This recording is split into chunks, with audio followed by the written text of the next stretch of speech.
All right, guys, welcome back to the Hammer and Chisel Performance Podcast. I'm your host, John Heck.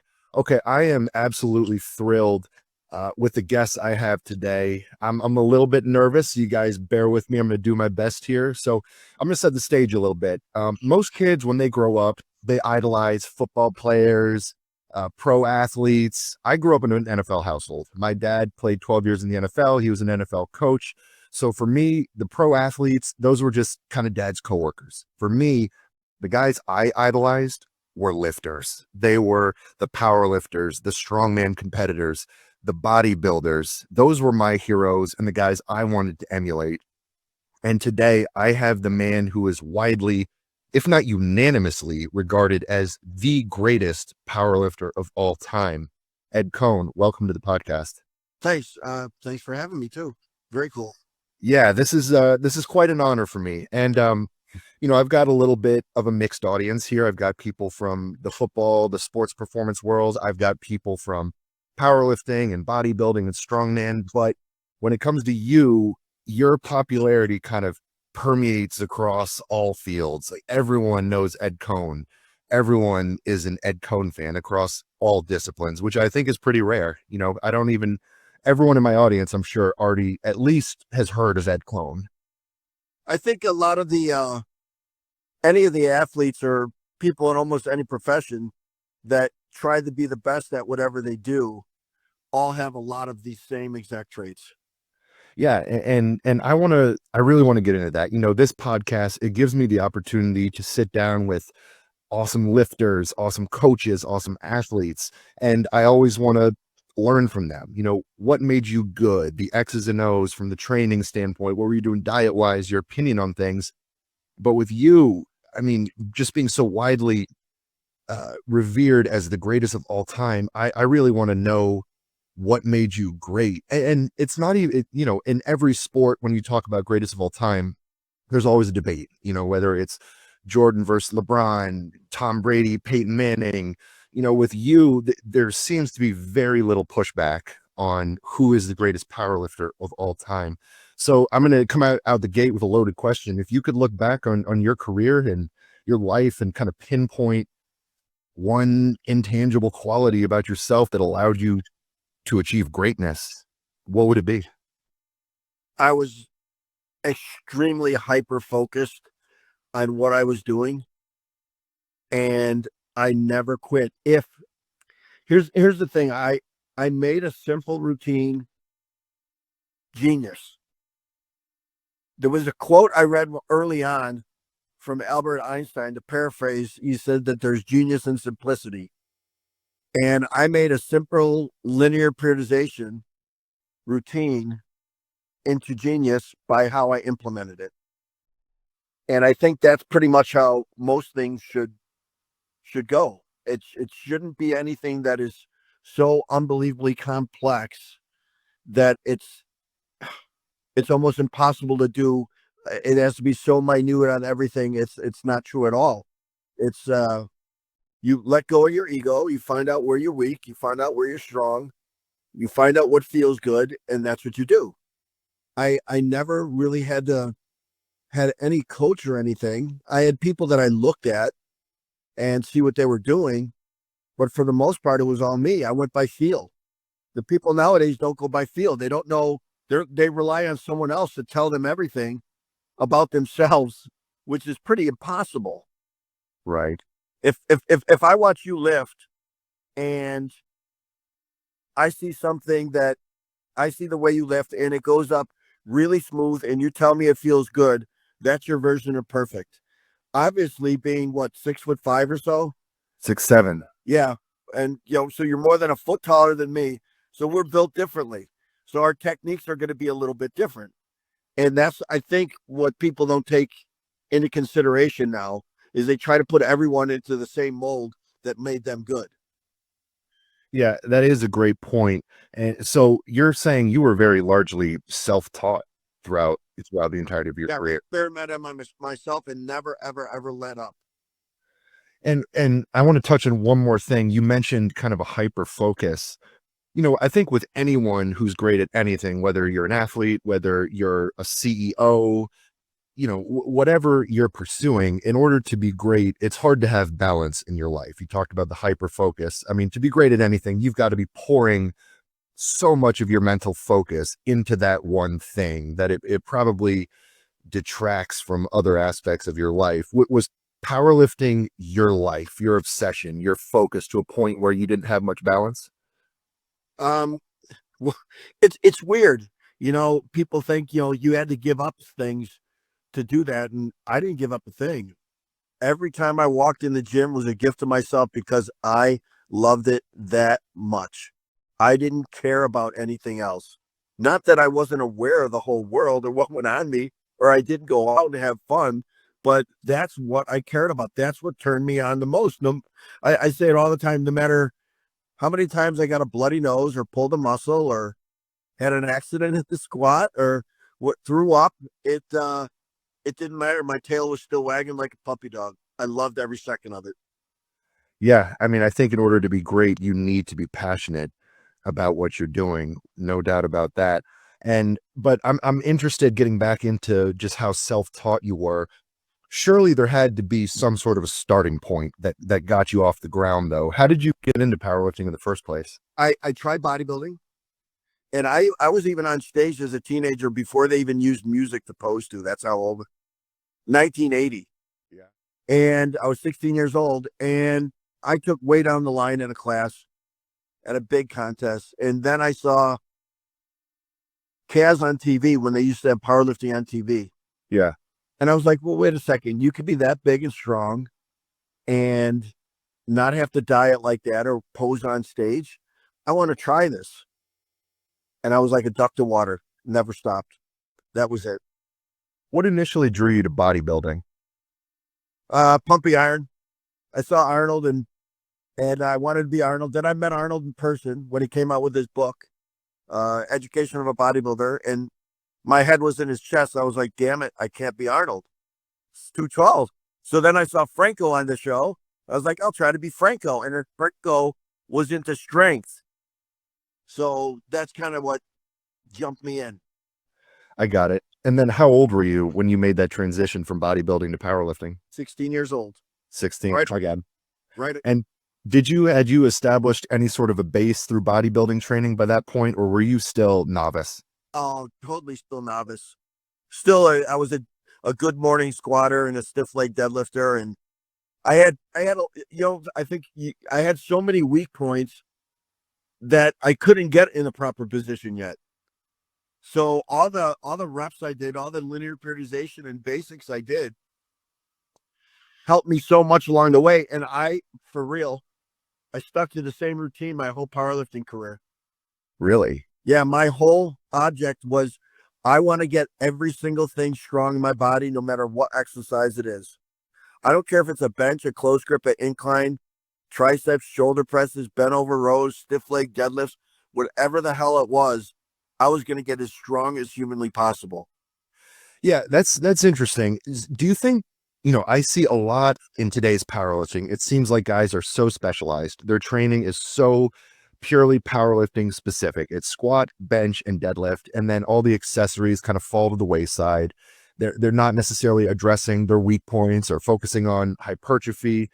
Do you see that as an issue, kind of just being too specific and specialized, whereas like you said, they will not last as long because we all have a strength here and a weakness here. What happens is all they do is do this, and that gap gets bigger and bigger. right? And then it's a pop. You don't make progress, and you get hurt. Something happens. Where my whole off season was what turned me on. I knew I was getting strong. So I just changed a few little exercises around to where I was weak. Like instead of a power squat, I do a high bar close stance squat. Instead of a regular deadlift, I do deficit stiff legs with no belt. Instead of benching a regular bench, I'd bench with my feet up in the air to create instability. So whatever would transfer over that I was weak at, that's what I did. And it worked. So that gap got smaller and smaller and smaller to the point where I had less weakness. So it made me last a lot longer. Yeah, and I mean, I think that's such a huge thing to talk about from a training standpoint. When I'm talking with powerlifters, I always encourage them, like, hey, in your off season, maybe do some strongman training, or maybe do a bodybuilding phase where we're getting away from the competition lifts and we're able to focus on your overhead press, which most powerlifters, they have a terrible overhead press. They're only strong pressing horizontally. You try to get them to do a front squat and they fold. They have no mid back strength. Their work capacity is terrible. So I think that holistic view of training is so important. And then coming from the sports performance world, in strength and conditioning with football, I mean, that's kind of the name of our game. We're not specialized in any one thing. We just got to bring up all the different traits and components of physical development. So was that something that, did you have any influence with that? Any direction, anyone kind of guiding that path for you? Did you truly just figure that out? Wasn't really around back then. If you were a powerlifter, you're a powerlifter. If you're a strongman, you're a strongman, which was very limited at the time. And if you're a bodybuilder, you were also in your own world. And the other strength and conditioning wasn't that big, where you didn't have a lot of lifters that were strength and conditioning coaches back then. They just wanted to see that you graduated college and your buddy got you a job on the team. It wasn't like that. So you didn't have people that knew about muscle and strength the same way. But yeah, totally. You have to do something different. Mine was a power bodybuilding approach.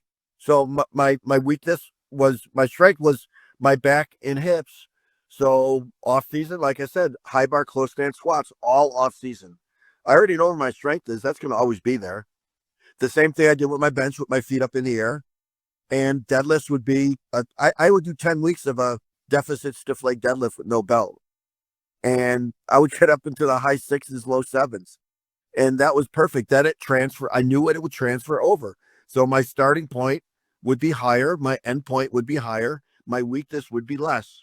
It was really simple every single time out. And did you run that same off season year after year after year? Yes, I did.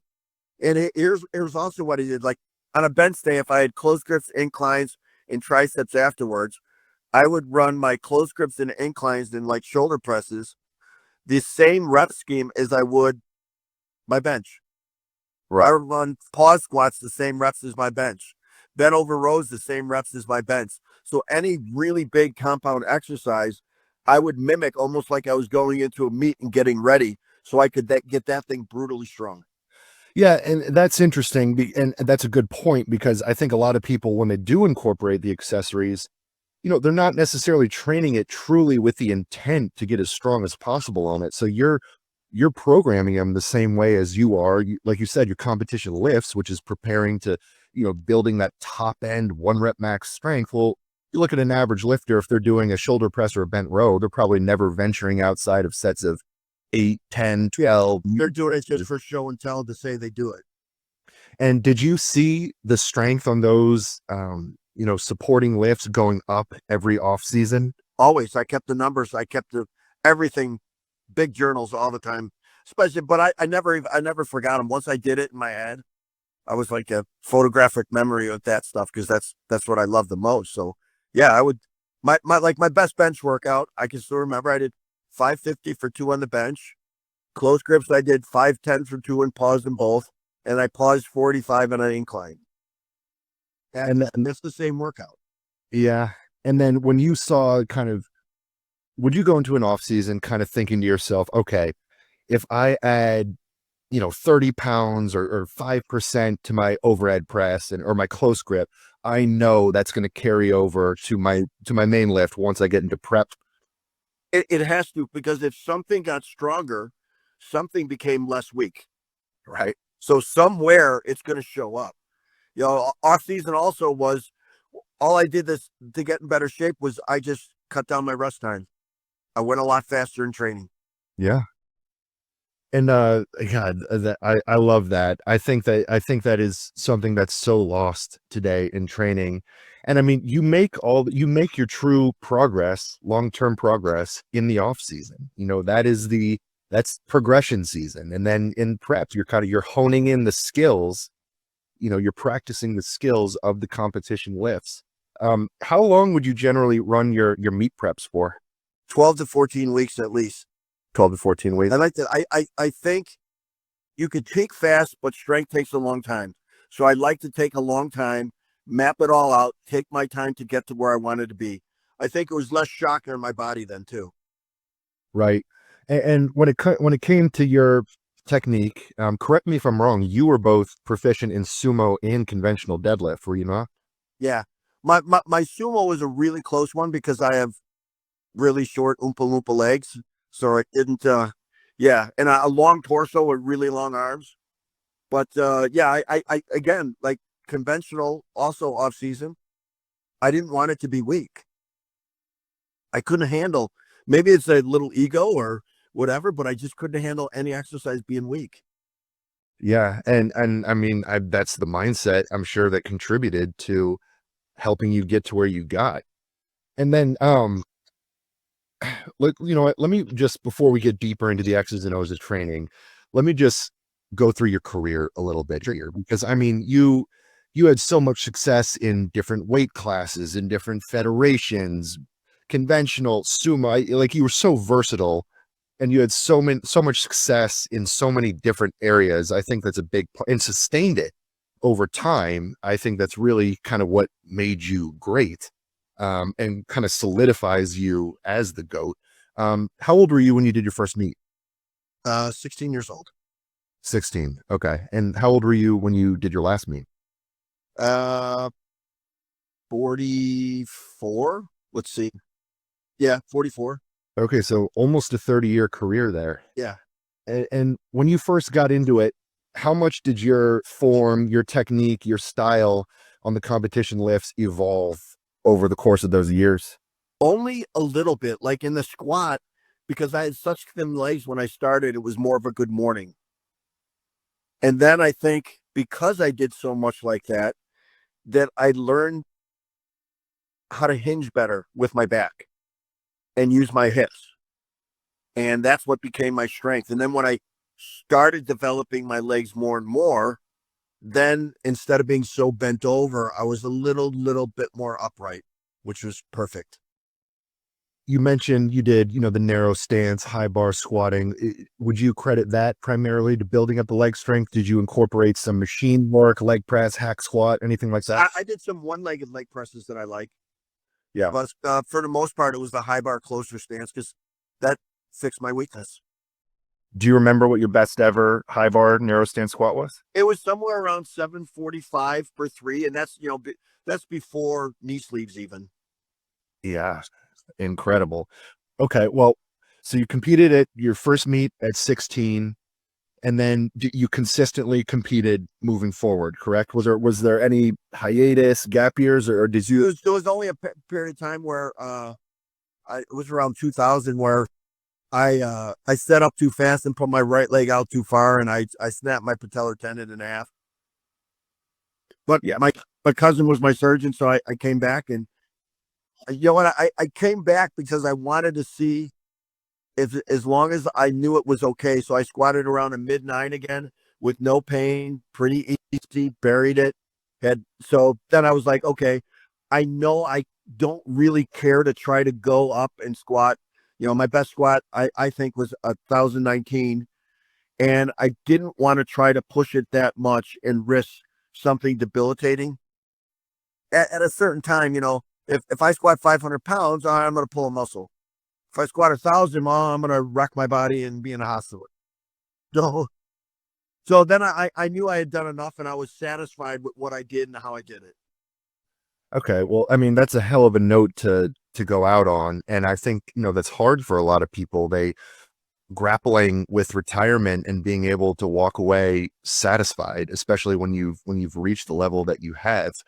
Um, when did you realize in your career, okay, I've got a chance to be special in this? I uh I honestly never thought about it. I only thought about getting Tell better. them, when did people tell you, like, hey, you're legit? My my first teenage nationals was in 1983. I missed weight at 165. I weighed in at like by a pound. So I had to weigh in later and go 181, and I took second and went 9 for 9. And at 19, I would have beat the existing world record and set a world record deadlift also and won no problem. Yeah, I'd say that at that point you can pretty confidently say you've got something special going on. When you did your first meet, were you using that kind of frog stance sumo at the time, or was No, that I did conventional at the time. I didn't even switch yet. when did you start playing around with the sumo stance? I think it was just 2 years later, 2.5 years later at my teenage nationals. What's is a funny thing about my first meet is the racks didn't go low enough, so they had to take the bar off and put it on my back to squat. You're kidding me. No, it took 3 tries. 485 was my opener. I think I weighed like 152 Oh my god. So they had to lift it out of the rack and and place set it it on on. my back, and then I had to try to squat it. Oh my god. Talk about, instability, guys. That's a nightmare. When you're that young, you don't care. You don't realize that you just do it. Yeah. Yeah, and something that I'm kind of picking up from you, and something that you see in a lot of great athletes is sort of what's the word?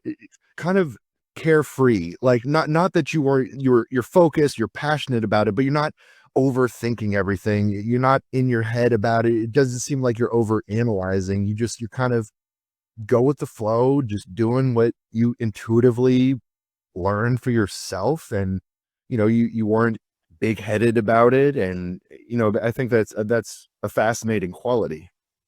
I knew I could only lift what I could lift. Like when I went to a meet, it wasn't about records. It was about doing what I knew I could do based on what I did in the gym. Was it more important to you to win, to podium, or just to beat your previous total? Uh, to do what I thought I was capable of. Yeah. Yeah, I resonate with that. Would you set goal numbers going into a meet prep? Yeah, everything was. Yeah, I wouldn't say. Well, yes and no. It would be like, okay, this is what I did last training cycle. I'm going to go up a little bit based on that, and this is where I should end up around. So as long as the training is what equated to what number I want. It wasn't me saying I'm going to pick a number and then set my training up like that. Mhm. The previous training set up my training for the next meet. Or else what happens is you might pick a number because it sounds good, but about 3/4 of the way through the training cycle, you'll start missing or get hurt because you picked too ambitious of a number. Right. Yeah, let me I never did that. I was always really good on being realistic and making small goals over a long time.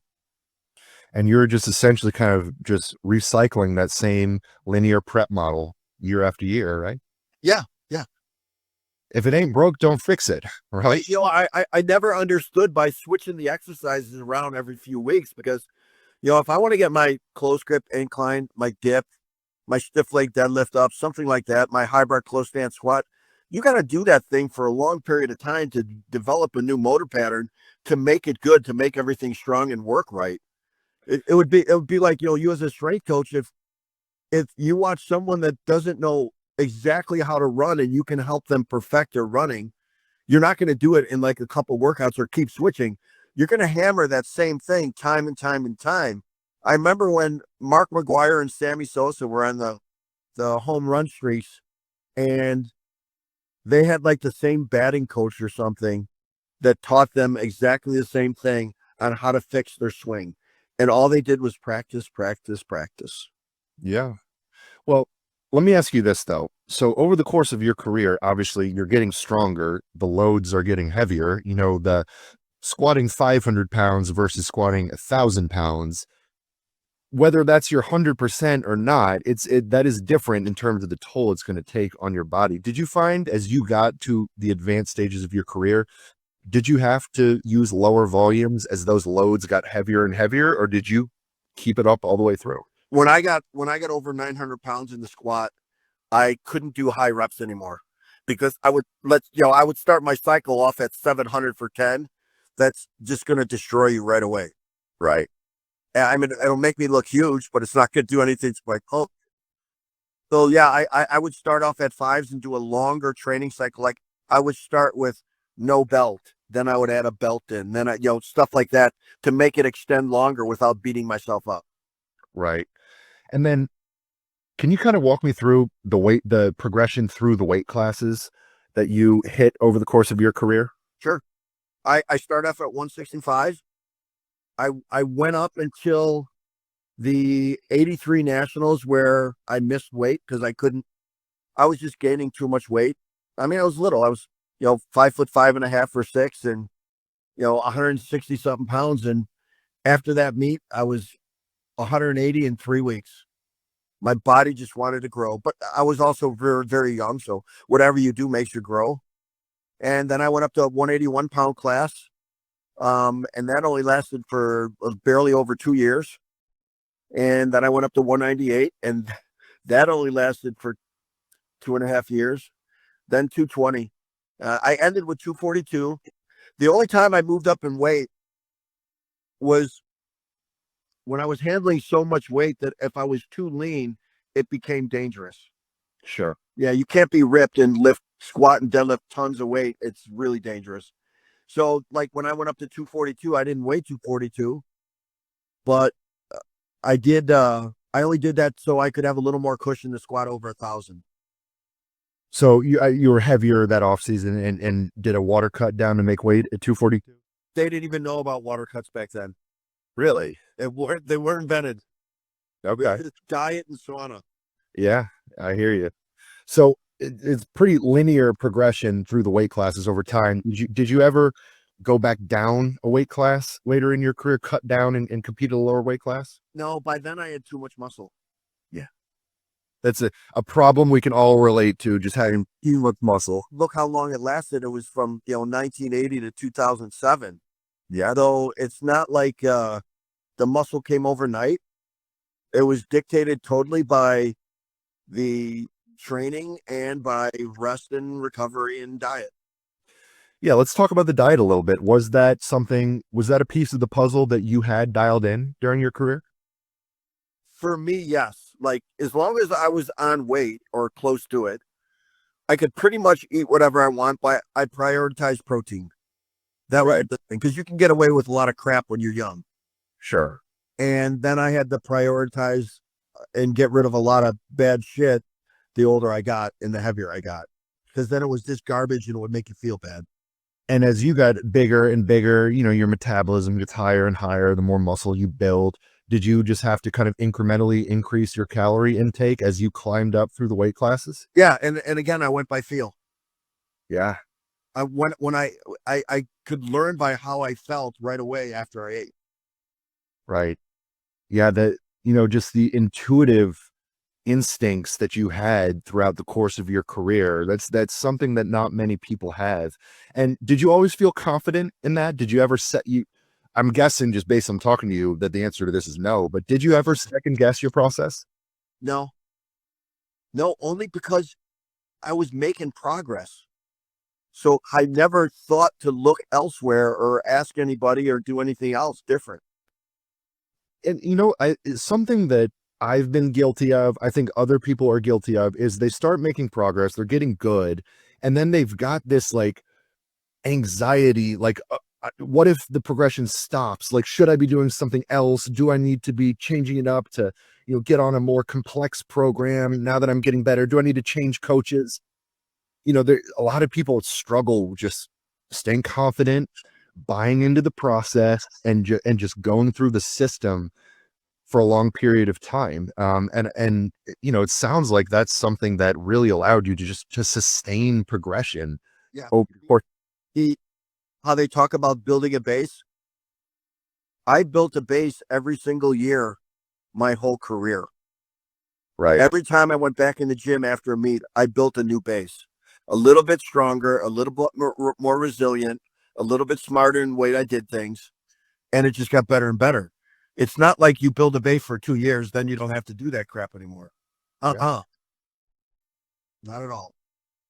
Understood. And I mean, it shows with the amount of tissue you continued to add over the course of your career, just linearly climbing up through the weight classes in a steady fashion, adding more and more muscle. That's a reflection of all that off-season work that you're putting in and training all the various body parts and that holistic approach to training. Let me ask you this: as you got bigger, Well, actually, let's start here. What influenced your switch from conventional early in your career over to sumo? I think I just looked at Powerlifting USA magazine. Yeah. I was like, oh, let me try this. And it went boop, right up. Yeah. You're built for it. Yeah. And did you have to change your technique at all as you got bigger and your leverages change a little bit? Yeah, I was lucky because they didn't change that much because I didn't have monstrous legs. They're short, but I have a long torso and I have orangutan like arms and giant hands that I can still pound a basketball with. Right. And did you use that that hybrid sumo stance was for most of your competitive career, or were there kind of some back and forth throughout the When I got so strong, well, I always did conventional and stiff legs in my off season with no belt. right? And when I got so strong, I walked up to a weight one day and the weight was 3/4 of the way up before I really think I even had to try. And then I popped an adductor. It was right before a contest, a national championships. I was like, shit, all right, well, let's see what I could do conventional. So I went conventional and it started going up again. So I just kept going conventional. And did you flinch when that happened, or was it just hey, this is what it is, deal with it, move on? Oh, you got to deal with it because you got no choice. You got no choice. If you like, if you've been around the NFL all your life, you see guys that tear their hands off, they have bloody hands and they put tape over it and they go back out and play. If you want to be the best, if you want to contribute, if you want to do what you're supposed to do, you just do it. Yeah, and I assure you that's not everyone in the NFL. To your point, the great ones have that mindset, but there are those who've got that kind of pretty boy track athlete mentality. If their hammy feels a little bit off, they're gonna pull themselves out and they're gonna protect themselves. But the great ones, I mean, they're How willing to bad do you want it? how bad do you want it? That Exactly. wanted it. That's like I said, my tail wagged every single time I got to go in the gym. Was there a meet that stands out as the most meaningful to you? Probably the one where I told a 2400 at 220 Yeah. because of the conditions of the meet. There was no, it was an IPF rules meet at the nationals. It was drug testing, no squat bar, no deadlift bar. Had to walk it out in 2 hour weigh-ins. So yeah, with no deadlift bar, no squat bar, it's definitely different, especially nowadays. 100% it is. And let me ask you this, actually, that brings up a good point. Just kind of some of the politics of powerlifting. You look at the different federations. Some of them have the 2 hour weigh-in versus the 24-hour weigh-in, which to my audience, for those of you unfamiliar with powerlifting, there are certain federations of powerlifting that give you a 2 hour weigh-in, meaning you weigh in 2 hours before the meet. There are some federations where you weigh in 24 hours before the meet. Now, a 24-hour weigh-in, that allows you to do a drastic weight cut. And then you've got an entire day to rehydrate, take IVs, eat. I mean, you'll see guys cut down from, 300 pounds, water cut down to make a 275 class, IVs in each arm. They're fueling back up for 24 hours. Then they step on the platform the next day at 300 pounds again in the 275 class. There's guys who did that at 220 and weighed over 250 the next day. Yeah, it's insane. Whereas in a 2 hour weigh-in, that's going to keep you much more honest relative to what your actual weight is. You can't do that insane weight cut because you're not going to be able to get that weight back. You're going to be severely dehydrated 2 hours later, stepping on the platform. So that is a huge difference between federations. Certain federations use a monolift where you just stand up with the squat bar in place. The machine pulls out from under you. You don't have to walk it out. Some feds, you got to walk the bar out. Some federations use a deadlift bar, which is going to be whippier, have more flex in it. It's going to make the leverage of the deadlift significantly easier. It's thinner too, so it's easier to hold on to. Yeah. So when you, What part of that I don't like is it takes the grip stake strength out of it a little more. yeah, it does. It absolutely does. When you see all these differences between federations, all these differences in standards, does that bother you just seeing some of these huge numbers that were hit under significantly easier conditions? At one time it did, but now it doesn't. just accepted it. It's just that I just watch like some of the guys that do a sumo deadlift now with a hook grip with the bendy bar. They don't even come close to locking out their shoulder. Bars hanging down. They're just standing there like that. It's not. It's really not good. There's some things that they do let go, but I mean, the good part is they're powerlifters, and I still love powerlifters. Yeah, and you've still remained such a good visible presence in the sport, and you're doing clinics and seminars. You still have such a strong influence on lifters today, and I think that's awesome. Now, I'll be honest, just as a fan, it bugs me. It bugs me when I see an all-time world record number beaten when the conditions were so vastly different, or someone gets a squat that was clearly high that gets white lighted. To me, as an observer, as a fan, I wish the standards were a little bit more consistent across the board. It feels like it would make those numbers a little bit more meaningful. Yeah, if someone does a record in a multiply federation that allows a monolift, 24-hour weigh-ins, all the extra equipment, questionable judging, and then you have someone that is actually drug free in a meet, like a lot of the IPF guys, like the Jesus Oliveira squatting record. Yeah, 1,050 at super heavyweight. You can't take someone and compare that to him. It's not the same. So they should be compared, their own classes. You can't put them all in one group.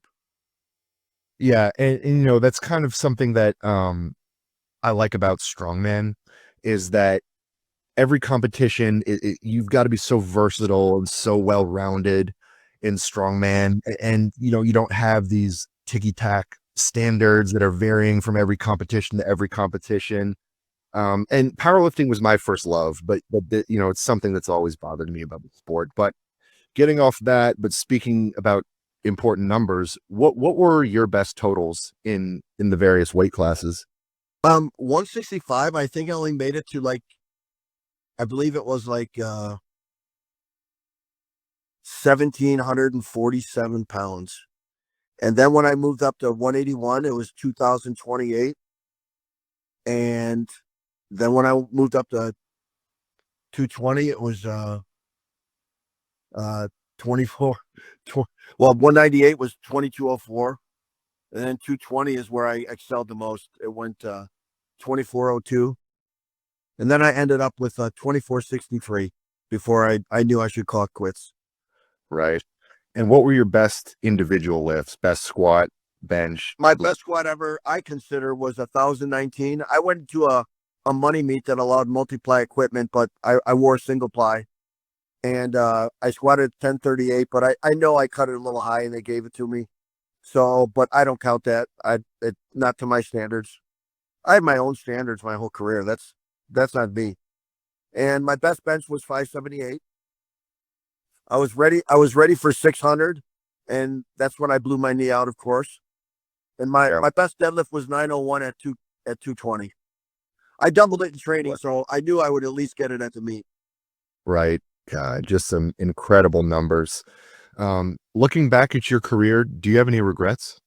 Nope. Not only I didn't think so. I learned so much from any little mistakes I made. And you know what's cool is I have so many good relationships in powerlifting. I can go pretty much anywhere in the whole world into a gym and find lifters and be able to hang out with them and be friends. Yeah. Yeah. The world of strength sports, it's a great community. People want to help each other. People like seeing other lifters succeed. They just want to help. They're inviting. I think the powerlifting community, the strongman community, it's incredible people for the most part. And then someone like you has been such a good ambassador for the sport. It actually, I learned long ago, I had really cool parents. Being nice makes my life easy. Yeah. Yeah. No, I mean, being likable will take you far. Did you have any rivals during your career? A couple guys always used to talk, but when it came down to the platform, I usually destroyed them. I didn't take second. Were you ever, Louis Simmons, did Westside ever try to poach you and get you on the team? Did coaches ever try to bring you on board with them? I knew Louis before he even came up with Westside. Yeah. So no, I mean Lou is always really cool. He was always willing to help people.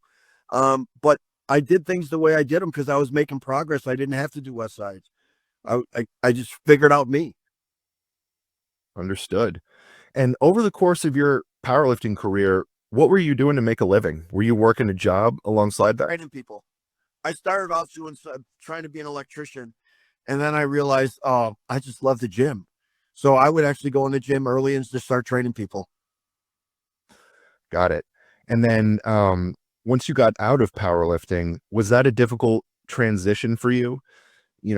Did you continue to train? What did that immediate transition out of the sport look like? I just had to readjust where it's, I still have to make little training programs to have some type of a goal. I can't go in the gym and just pump and work out. That's horrible. Right. Yeah.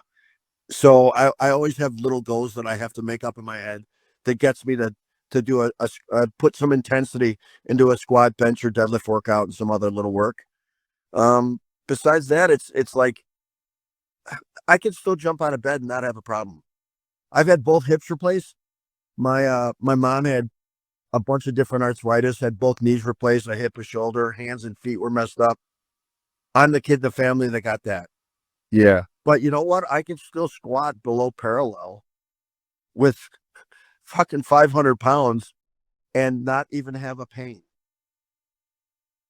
Yeah, I'm sure. I mean, and that whatever it is about you that allowed you to kind of have that durability, I'm sure that's kind of a genetic component that played a role in allowing you to sustain the success you did over your career.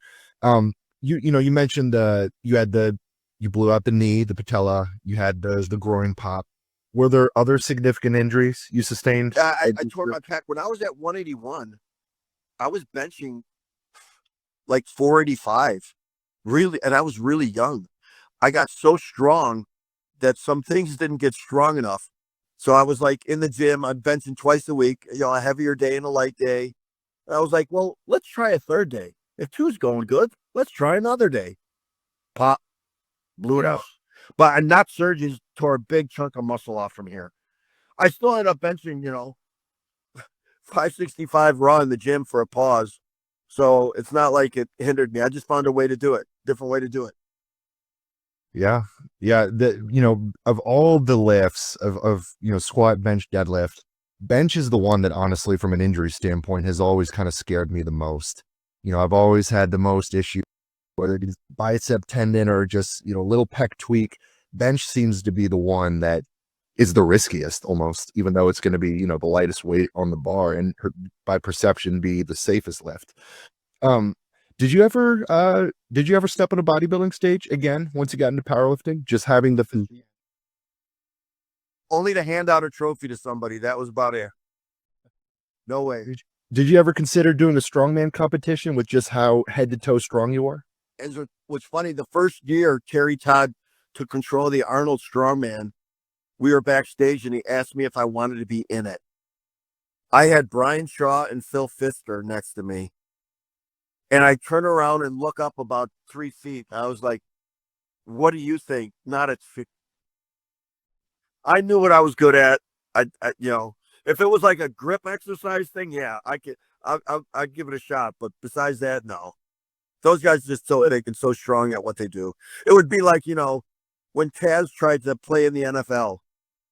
He locked up against someone and they just put him on his blood immediately. It doesn't matter. Understood.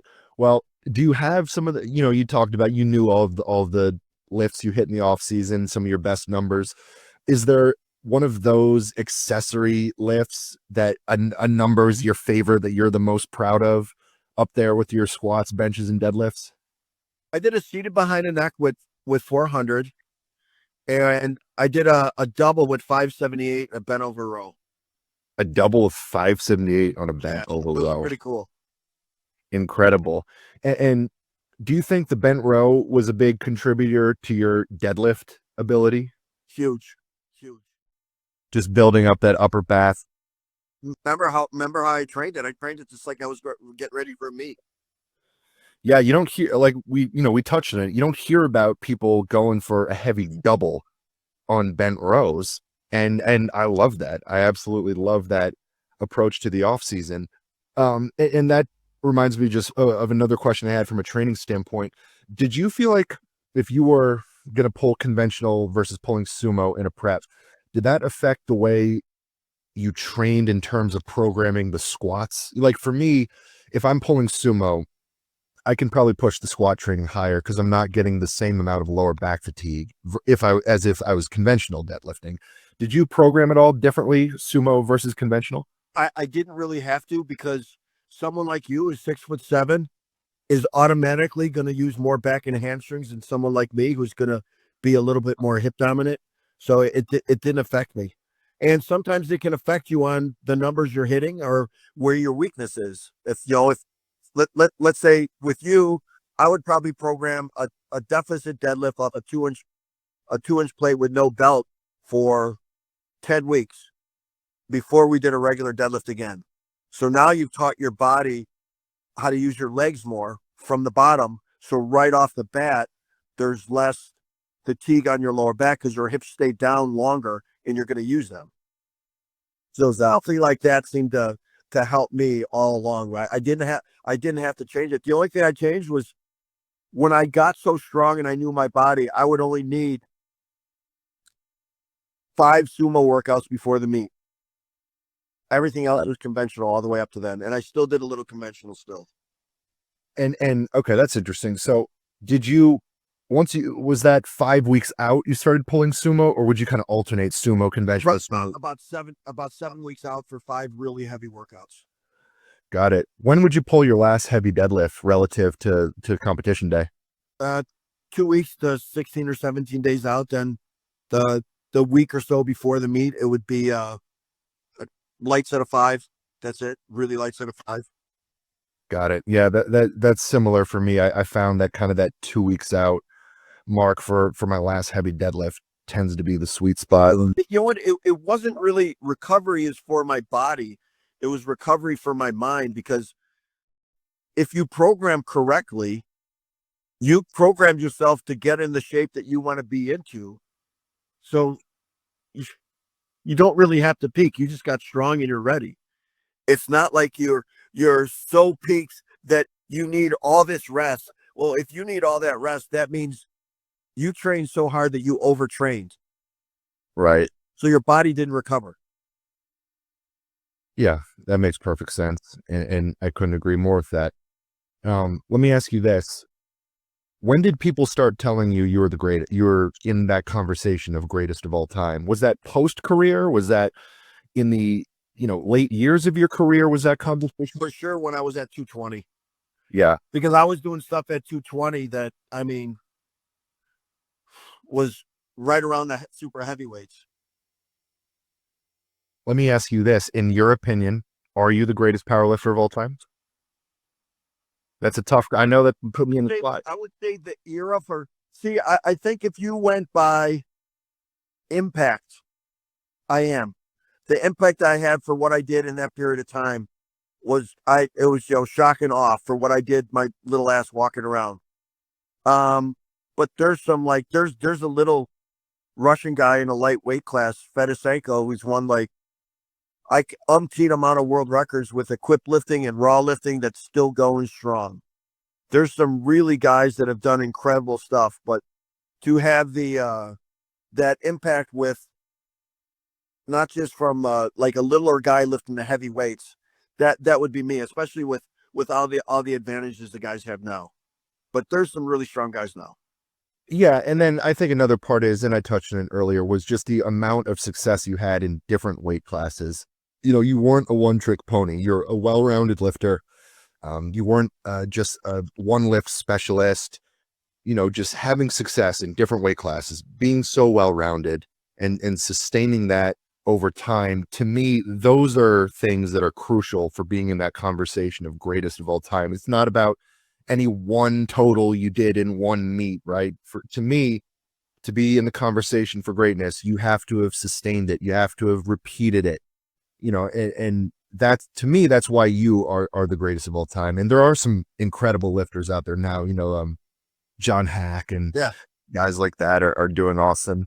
Funny story about John Hack. John Hack's last meet was in Illinois, so I went to watch. And it was fun. I talked to him beforehand. John's a really nice guy, chemical engineer, smart guy. And he goes more with a close stance, high bar squat. I know. He uses a lot of back. And when he squatted 800. And I was on stage, but off to the side watching. And he had all his crew screaming for him. And when before the lights went white, they didn't look at the lights or the judges. They looked at me for approval instead of everyone else. And I just gave him a thumbs up. Then it was okay. Yeah. And speaking of that, my best ever deadlift, I deadlifted 825 and I posted it on Instagram and I got a comment from you on it. Yep, I know. With your approval. And that meant so much to me. And I know there's a number of lifters out there gotten that seal of approval from you. And that means a lot. Do you like seeing lifters kind of hitting that level of success, or, is there any part of you that's like, I want to stay on top, I don't want anyone to surpass me? Or do you like seeing these guys, I love it because I know how good it feels, and I wouldn't want anyone else not to have that feeling. And I'm like I said, I'm really, really okay with what I did and the way I did it. I'm happy with that. You can't. There's no one really now around me that could squat and deadlift and under those same circumstances and hit anywhere close to what I did. Agreed. And going into your last meet, did you know going into that prep that was going to be your last meet? Oh yeah. It was just to make sure I could squat over 900, bench over 500, and deadlift over 800. And actually, my cousin who did my surgery on my knees showed up in Vegas to watch. And then, after the squat, he was satisfied. He came back and says, "See you later." Yeah. Well, it was an incredible career. I've just got a couple more questions for you. What was your mindset on meet day? Where did you go were you kind of focused in the zone? Don't talk to me. Were you kind of the talking to everyone at the meet? Who were you on meet day? It wasn't don't talk to me. It was talk to me, but don't expect an answer. I'd like to remain really, really quiet. I'd like someone near me that I could trust. And that was it. All it was just my warm-ups would be perfect and I'm ready. It was just try to duplicate and take my time and make everything exactly the same way that I did it in the gym. I mean, when I had my first hip replaced, I didn't squat for about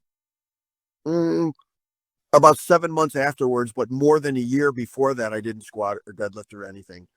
And when I was first able to squat again, I walked up to the bar, got underneath it, moved my hands, wiggled in, took the same everything was exactly the same. As soon as I set up, I was like, it was just a plate on the bar. I was like, yeah. It was just like back home. Felt so good again. Yeah. Oh, I love that. Well, did you feel pressure going into your meets, especially as you had so much visibility, eyes on you, expectations? Did you have pressure, nervousness? Yeah. There's no one that could put more pressure on myself to be good. Yeah. Not even close. I think that's your it's not an ego. That's just my own morals or whatever that I would have, the standards I set for myself. If I know I can do a certain amount of weight based on my training, that's what I expect to do. If I didn't do that, okay, you win, you get a trophy, blah, blah, blah. But damn it, why didn't I hit it? Then I would go back and look and I would find, where did I go wrong? Usually you go wrong with stuff that you do outside the gym. Yeah. Like sleeping or eating wrong when I got to the hotel at the meet. Did I rush something? It's usually something really, really simple that has a domino effect on everything. And I know you said you don't have any regrets looking back in your career, but looking back, were there any mistakes that were made that cost you? No, not really. Yeah. No, nothing that set me back so far that, I mean, with the exception of setting up too fast when I blew my knee out. Right. But no, nothing really. Understood. Well, I've got one last question for you. What advice, actually, I'm going to break it up into two parts.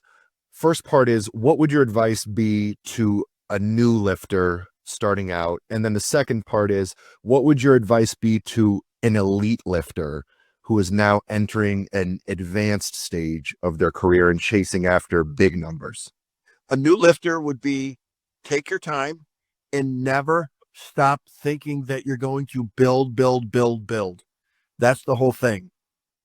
And an old lifter would probably be that make sure you realize that if you do have a weakness, if you don't bring it up, that is what's going to end your career. You will not be happy. I wanted to do this as long as I possibly could because it gave me so much enjoyment. And I just realized that if an area was weak, my list didn't go up and I didn't feel good. So how could I wouldn't enjoy it. So that's what my whole thing was on. And, they don't take their time to learn their own bodies. Learn your own body a little bit, and then you can still have a coach. There's nothing wrong with having a coach. I help out guys all the time, even though I'm not coaching them. I still help them out all the time. It's just a couple little things that someone will see that you can't see. Right. Well, listen, Ed, it's been an honor getting to talk to you. I've had some incredible takeaways from this. And I'm sure my listeners have as well. And I'm going to do a powerlifting meet this year. It's been a few years. Send me some videos here and there and let me look at them. Please, I absolutely will. And I've already been taking notes. When I go into the off season to, before the prep, I'll be looking at those off season variation lifts in a new light. And I really like your perspective of program and attack those lifts the same way you would the main lifts. Don't treat them as accessories, but train them with the intent of building up that true top end strength on them. And I'll probably be starting off with a 10-week beltless deficit deadlift. Nice. Going into my prep. So listen, again, thank you so much for doing this podcast, and thank you so much for what you've done for strength sports in general, for powerlifting, for all the lifters out there today, and for me. And I'll absolutely be sending you some training footage and getting your input. Well, you got my number now. See, I started watching you because Joe Ken's a friend of mine too. And I looked at you and like, holy cow, this guy's a badass monster. I like this stuff. And plus you're an athlete, which sets you apart even different than a regular lifter. So no, you done pretty good. So let's just get you up a little bit higher. All right, Ed, that made my entire year. So thank you so much for that. And I'll be fired up to go into a powerlifting prep this year with all that in mind. So where can people find you right now, Ed? Just Instagram, Ed Coan or Eddie Coan, however you do it. Understood. All right, guys. Well, I hope you were able to take away as much as I was from this conversation. And Ed, thanks so much for doing this. Thanks, buddy. We'll see you next time, guys.